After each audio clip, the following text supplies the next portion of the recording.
Merhaba, üroloji uzmanı Ömer Erdem Akkaya. Bugün varikoselden bahsedeceğim. Varikosel ameliyatı gerekli bir ameliyat mı?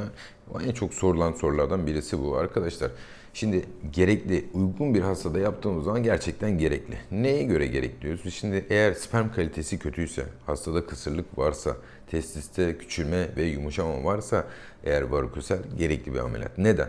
Şimdi hastanın durumunu biz klasik tıbbi etik olarak bir teraziye koyuyoruz. Ne yapıyoruz? Hastanın durumu bu şekilde kalırsa mı daha iyi olacak yoksa operasyon olursa mı daha iyi olacak? Yani biz hali hazırda hastayı o şekilde bırakırsak eğer hastanın durumu daha kötüye gideceği için biz varikosel ameliyat yapıyoruz. Yani durum bundan ibaret arkadaşlar. Şimdi hastaya varikosel ameliyatı öneriyorsak bir nedeni var. Eğer yapmazsak problem çıkacak. Daha sonra hasta sıkıntı yaşayacak diye. Ki varikosel ameliyatı çok eski bir ameliyat. Yaklaşık 100 yıldan beri dünyada yapılan bir ameliyat arkadaşlar. Uzun vadeli sonuçları, komplikasyonları, riskleri bilinen bir ameliyat. Mesela erken boşalma ameliyatı gibi yani 5-10 senedir yapılan bir ameliyat değil ya da işte venozembolizasyon gibi daha uzun vadeli sonuçları varikoselde de venozembolizasyon uygulanıyor biliyorsunuz arkadaşlar. Ameliyat sonrasında mesela hastayı embolize etmek için kullanılan ipler bazen çıkıyor kalbe gidiyor, bazen çıkıyor akciğere gidiyor. Uzun vadeli sonuçları belli değil yani arkadaşlar ama normal bizim klasik varikoselektomi dediğimiz uygulanan ameliyatın sonuçları, uzun vadeli sonuçları çok belli. Kısırlığa olan etkisi, testis hacmine, testosterona, hormonal yapısına etkisi çok belli arkadaşlar. O yüzden bizim güvenle uyguladığımız bir prosedür. Komplikasyonu var mı? Tabii en çok sorulan soru bu. İşte testiste küçülme olur mu? Arkadaşlar testiste küçülme ihtimali şöyle söyleyeyim size belki yüzde belki binde bir yani çok düşük bir ihtimal. Hidrosel gelişme ihtimali var mı? Çok düşük bir ihtimal arkadaşlar. Yani ben 25 senedir varikoselle yapıyorum. Baktığımız zaman kaç tane hastanın hidrosel olmuştur? Bir ya da iki tane hastanın belki olmuştur hatırlamıyorum bile yani. Testis küçülmesi dediğiniz çok nadir olan bir durum arkadaşlar. Çok. Yani benim hiç başıma gelmedi ama şunu söyleyeyim. Hani olabilir mi? Olabilir ama çok nadir arkadaşlar. Neden olmuyor? Çünkü testiküler arteri tespit ediyoruz. Yani ya mikroskopla ya mikrodoplerle ki artık mikrodopler kullanmaya başladığımızdan beri mikroskoptan çok daha kıymetli bence. Çünkü mikroskop bize her zaman atan arteri göstermiyor. Ameliyathane ortamı soğuk oluyor, kullandığımız cihazlar soğuk oluyor. Arter iyice küçülebiliyor çünkü atardamar oldukça hareketli bir organ. Onun çapı, lümeni hızlı bir şekilde daralıp hızlı bir şekilde genişleyebiliyor. Lümen daraldığı zaman tabii arteri bulamayabiliyorsunuz ama Doppler bize bunu net bir şekilde gösteriyor.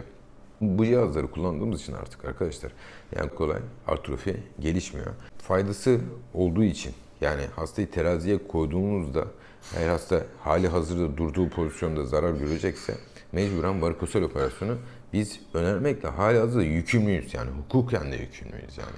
Eğer ben hastaya desem ki işte ya sen böyle kal sıkıntı yok desem yarın öbür gün hasta bana hukuki yollara başvursa ya sen böyle kal dedin işte ben de kısır kaldım ondan sonra sıkıntı çektim dese hukuken de sorumluyuz ve suçluyuz bundan. O yüzden de hastanın iyilik halini sağlayabilmek adına mecburen biz bu operasyonu önermek zorundayız. Onun dışında arkadaşlar şu bilinmiyor yalnız. Biz varikosel operasyonu yapmadan önce belli kriterlerimiz var.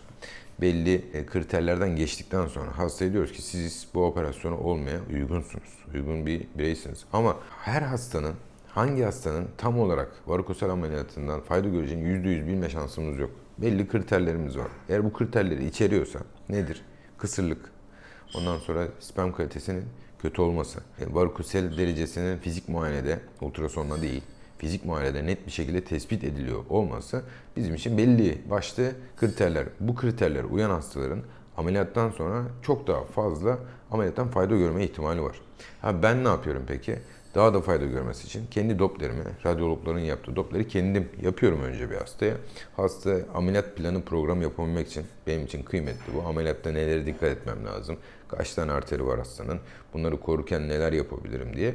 Doppler'imi yaptıktan sonra hastaya operasyonumu kendim yapıyorum. Doppler kullanarak ve mikroskop altında yapıyoruz. Ameliyattan sonra da takipte gene kendi Doppler'imi kendim yaparak hastanın durumunu takip ediyorum arkadaşlar. Dediğimiz gibi sonuçta bizim bu 20-25 senedir yaptığımız bir ameliyat sonrasında bizim ümidimiz ne? Testisin hacmi, kıvamı, testosteron artışı, sperm kalitesinde bir düzelme tespit edebilmek ve hastanın ağrısı varsa bununla ilgili hastanın iyilik halini sağlayabilmek amacımız. Varikosel ameliyat gerektirir mi?